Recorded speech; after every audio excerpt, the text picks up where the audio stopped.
Bom dia pessoal, aqui é Luiz Note novamente. Hoje eu vou fazer acabamento aqui numa tigela grande, né? Tigela saladeira, e mostrar para vocês como é que eu faço sem o giffing, né? Porque tem o giffing e também tem outras formas de fazer, né? Essa aqui é uma delas, também tem outras como aquela rodela de espuma, né? E a gente faz acabamento, né? Principalmente para poder dar essa, digamos, essa conformação aqui no fundo do prato um pouco mais adequada, né? E tem outros objetivos também que eu vou explicando aqui à medida que for fazendo o acabamento desse fundo de prato, tá bom? Então, vou começar aqui, privilegiando, como eu sempre falo, a visão aqui da peça, né? Vamos ver se eu consigo colocar, acho que agora deu. Bom, a primeira coisa é centrar a peça aqui no GIF, né? Então aqui nós temos a roda, essa aqui é uma roda de madeira, né? Que você fixa sobre o disco do GIF, que ele tem dois pinos, fica mais ou menos por aqui assim, né? E eu prendo com 3 bolinhas de barro. Vou ver se eu consigo mostrar aqui, acho que dá, tá? Então aqui tá uma, né? Aqui tá uma, aí aqui tá outra, e aqui está outra, mais ou menos de 120 graus de separação, ou seja, um terço e um terço, tá? Não precisa ser bola muito grande, né? E principalmente tomar muito cuidado se a peça estiver muito frágil, de você não apertar muito para dentro. Por quê? Porque senão essa superfície vai entrar lá para dentro. O que que eu faço? Às vezes eu faço uma marcação, quando é peça muito grande assim, eu faço uma marcação aqui no disco de madeira, né? E centro dentro dessa marcação que eu faço, ou com lápis, com um pedaço de carvão, com o que seja, né? Para poder centralizar o máximo possível, né? Existem outras técnicas aí que pode fazer, mas eu não recomendo muito para iniciantes, tá? Então aqui é o seguinte, né? Então a mão esquerda sobre a peça, né? 3 dedos pelo menos somente alisando, ou seja, por quê? Se ela se desestabilizar, essa mão vai ajudar a prender, né? Essa peça aqui no torno, tá? E a mão direita, ela vai segurando a ferramenta como estou segurando aqui, ó, tá? Assim, ó, né? Bem firme, tá? E a outra mão por cima formando esse triângulo, ou seja, as duas mãos trabalhando juntas, né? Então posiciona sobre a peça, né? E deixa, digamos assim, tocar levemente essa lateral, ou seja, antes de fazer essa operação aqui, eu devo ter feito uma operação que é muito importante, que é você sondar para ver quanto que você consegue tirar aqui dessa peça, né? Para deixar ela mais uniforme possível. Então esse acabamento aqui é para tirar alguma imperfeição, alguma irregularidade que a peça tenha, né? Para poder, digamos assim, dar um aspecto estético melhor, né? E também para afinar essa parede, né? Quando é necessário, né? Geralmente aqui no fundo é um pouco mais fino, tá? Então o que que eu faço, né? Então faço esse acabamento, tá? E aqui embaixo, bem na lateral, se não dá pra ver, eu posso fazer também uma referência, ó, tá? Como eu tô fazendo aqui, né? Só para ver exatamente onde é que eu preciso tirar mais ou menos para deixar o máximo possível circular isso aqui. Então eu já fiz aquela referência ali, né? E agora aquilo vai ser o meu limite externo daquilo que eu quero fazer como pé dessa tigela, tá? Então eu marco novamente, ó, bem lá com cuidado, né? Vou marcar aqui um limite interno, que é até onde eu posso escavar, tá? Na verdade ficou meio estreito, vou avançar um pouquinho aqui, tá? Eu geralmente exagero nesse limite aqui, não sei se dá pra ver os riscos, né? Eu exagero um pouco, por quê? Porque se caso eu avançar um pouco, se a mão bambear aqui, não vai estragar esse pé, tá? Então aqui eu começo tirando aqui dentro, né? E por que isso, né? Porque você reduz o contato dessa superfície, né? Do fundo da peça, né? Com a mesa, com a pia.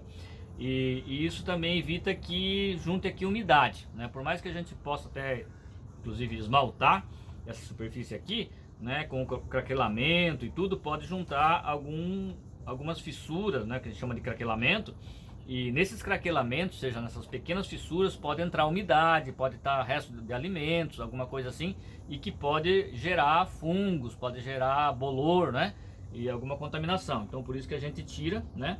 E também se for para guardar alguma coisa quente aqui dentro, então a gente faz esse desbaste aqui exatamente para até preservar um pouco mais o calor, tá? Então eu vou tirando aqui esse resto, né? Vou jogar aqui num baldinho. que tudo é reciclado, viu gente? Toda essa argila ela volta a ser novamente, né? Ela volta depois a ser usada para confecção de novas peças, tá? Então aqui já vou fazendo isso, né? Normalmente você pode usar também aqui um pincel, né? Tá? E aqui sempre o que eu falo, né? Uma fase antecede a outra. Então se você confeccionou bem essa peça, ou seja, que ela ficou na conformação já próxima da final, então a ideia aqui é sempre você minimizar o máximo possível a necessidade de tirar muito aqui no acabamento, tá? Então aqui, como eu sondei essa peça, eu vi que ela tem, digamos, um fundo realmente relativamente pequeno, né? Também já ficou com mais ou menos 1 centímetro, 1 centímetro e pouco de fundo. Então eu também não vou tirar muito, tá? Eu vou tirar aqui também mais ou menos uns 8 milímetros por aí, né? Para deixar com fundo razoável, porque se deixar com fundo muito fundo, uma extensão desse tamanho aqui, ela pode rachar, né? Ela pode rachar, né? E por que racha, né, gente, às vezes no fundo? Então uma das coisas é comprimir bastante, né? Sempre comprimir muito, né? Então geralmente eu deixo bastante fundo para depois no final da peça, quando estou confeccionando a peça aqui, usar uma ferramenta ou a própria mão, né? Para deixar o máximo possível bem comprimido esse fundo, né? Então essa compressão do fundo é muito importante, né? E outro aspecto também que é muito interessante, né, é não deixar esse fundo preso. Uma vez que ele já está num ponto de secura, né, ou de condições de você movimentar, né, inclusive você pode usar duas placas, né, você pode apoiar essa peça, digamos assim, numa outra placa, né, e girar com muito cuidado, porque ela pode deformar, né, e como a gente sempre fala, o barro ele tem memória. É muito interessante isso, porque se você entortar essa peça nessa fase que ela está aqui, ou até antes, né? Você pode até forçar ela, digamos assim, antes da queima, dela ficar regular. Só que, o que vai acontecer? Na hora da queima, aquela torção, né? Ou deformação que ela sofreu, ela vai aparecer. Então é comum, eu já vi, talvez até uma hora eu possa mostrar para vocês, né? As peças entortarem depois lá no forno. Você coloca no forno, isso depois do biscoito já, né? Coloca no forno, tá perfeita. Ela parece que não tem nenhuma tortura, né? Nenhuma, digamos, deformação. Mas quando você queima, o fogo mostra, ou seja, o fogo é implacável, né? Então, através do fogo, você vai provar se o seu tornamento ficou bom ou não, tá? Então aqui eu vou caprichar um pouco mais nesse pezinho, né? Eu não vou fazer um pé muito estreito, por quê? Porque às vezes também, se fizer muito estreito, qualquer batidinha acaba quebrando, e não é legal, né, você ter esse pé quebrado. Então a regra é que a espessura desse pé, que é essa paredinha que vocês estão vendo aqui, ela seja no mínimo, né, igual à espessura da parede da peça. Isso é o ideal, tá? Se a peça tiver uma parede relativamente, digamos, adequada, né? Se for a parede muito fina, obviamente também você não pode seguir muito, porque daí vai ficar um pezinho muito fino. E aí qualquer esbarrão, qualquer batida poderá quebrar, tá? Um dos objetivos desse pé, né, isso não nesse caso, uma tigela muito grande como essa aqui, né, mas quando a tigela é pequena, você apoiar um dos dedos aqui para não queimar o dedo. Ou seja, numa tigela de sopa, por exemplo, esse pezinho usa muito para isso também. Ou seja, você apoia aqui e na beirada lá em cima, né, na beirada da peça, tá? Outra regra aqui que eu costumo seguir, né, ou seja, é a regra estética, ou seja, essas curvaturas da peça, né, tanto por dentro como por fora, ela tem que mais ou menos seguir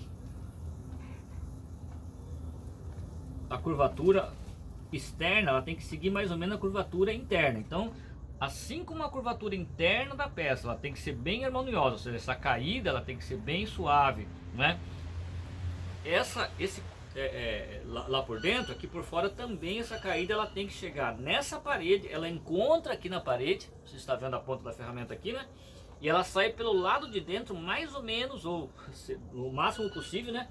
Na direção da altura lá dentro. Ou seja, parece que é uma coisa meio, digamos, imperceptível, né? Ou seja, muito sem importância, mas o olho humano é capaz, assim, digamos, de perceber, às vezes de uma forma muito sutil, né? Essas imperfeições, tá? Então, às vezes, digamos assim, você olha uma coisa que está meio estranha, né? E você não sabe bem o que é que está estranho lá, mas é porque o teu olho, a gente está muito acostumado com simetrias, está muito acostumado, digamos assim, com coisas, digamos assim, simétricas, né? Ou seja, e com lógicas também. Então, se a parede ela está seguindo nessa direção, né? Aqui tem essa paredinha colocada, ou seja, o pé da peça colocado, ela atravessa o pé e vai encontrar com essa superfície aqui do lado de dentro desse pé, né? Então isso é mais ou menos o que a gente costuma fazer como regra, ou seja, para dar um aspecto estético bonito, tá? Então, uma vez feito isso, tá? Eu posso deixar esse pé reto? Posso, às vezes até para equilíbrio da própria peça, tá? Eu costumo deixar um pouquinho arredondada, porque isso aqui facilita se a peça entortar um pouco, alguma coisa acontecer aqui, para você desbastar ela e deixar no nível, ou seja, fica mais fácil para você passar numa pedra, né, para consertar isso aqui. E às vezes também dá um aspecto estético bonito, um pé mais redondinho, tá? Então isso aqui é o acabamento da tigela, tá? Então sempre com a mão muito firme, né? Sempre trabalhando nessa posição aqui, ó. Dá pra ver, ela é um araminho, né? Então você tem que imaginar sempre, ó. Deixa eu explicar aqui. Você tem que imaginar sempre, tá? Como o torno está girando, nesse caso está girando aqui no sentido anti-horário, né? Então eu coloco a ferramenta apoiada, né, de uma forma que a superfície da ferramenta, esse araminho, vai cortando aqui essa peça. Então às vezes as pessoas falam assim, mas como é que põe os pezinhos nessa peça? Então é dessa forma aqui, tá? Então é isso aí, tá? Quero dar por terminado aqui esse vídeo, né? Porque acho que essa parte de acabamento parece que é uma coisa que tem pessoas que não gostam de fazer, tá? Eu particularmente acho que é uma parte importante, né? Faz parte aqui da cerâmica, mas e também digamos, diferencia as peças, né? Então aqui fica mais ou menos feito, né? Depois eu posso ainda no ponto de couro terminar ela, né? Isso aqui é uma tigela, seria uma saladeira, tá? Aí você só tira com cuidado, né? Esse barrinho que a gente usa para colar, ele ainda está bem plástico, ou seja, aqui está num ponto de couro um pouco mais duro, né? Então ela não cola, ela não chega a ter aderência, né? O ideal é você fazer também com o barro da mesma cor, né? Nesse caso aqui não é. Isso aqui é eu acho que é uma creme, e essa aqui que eu estou na mão aqui é uma marfim. Se bem que quando queimada ela não fica com a cor muito diferente. Também para tirar, né? Você desliza lentamente até você conseguir chegar aqui numa beirada, sempre com muito cuidado, gente, com muito cuidado. Então aqui vou mostrar aqui a parte interna, né, da peça, como ela está, tá? Então aqui dá pra ver que essa parte aqui acompanha até apalpando aqui por fora. Então essa parte interna, ela tem que corresponder com a parte externa, tá? Então essa tigela depois eu vou pintar ela, né? Que serve como saladeira, como fruteira, tá? E aqui a superfície interna, ela tem que também ter mais ou menos uma uniformidade nessa espessura. Por quê? Se tiver muito desuniforme a espessura do fundo da tigela, o que vai acontecer? Algumas partes vão secar antes e a outras depois. Então a parte que seca antes, ela segura a parte que seca depois. O que acontece? A parte que vai secar depois, devido a essa digamos, prisão, ou seja, essa parte que prende, né? E às vezes o próprio anel aqui do fundo, que é do fundo da tigela, se for exagerado, ele vai funcionar como um anel de prisão, ou seja, de prender, né? De reter a contração aqui da argila. E aí aparece a rachadura aqui. Normalmente na argila aparece uma rachadura em forma de S, é por isso que chama S-cracking, ou seja, rachadura em forma de S, né? Então isso aqui é a tigela, né? Eu vou deixar aqui ela emborcada um pouco, até que eu vou assinar daqui a pouco aqui atrás, né? Eu sempre assino, e sempre a assinatura eu não gosto de fazer aqui muito no meio, né? Porque a impressão que eu tenho é que parece que também desestrutura um pouco. Eu gosto de fazer aqui mais nessa beirada aqui, tá? Então, gente, muito obrigado aí por assistir esse vídeo, tá? Então até o próximo vídeo aí, vou fazer mais um hoje ainda sobre acabamento em canecas, tá? E colocação das alças que já estão aqui preparadas, tô só secando elas um pouquinho, né?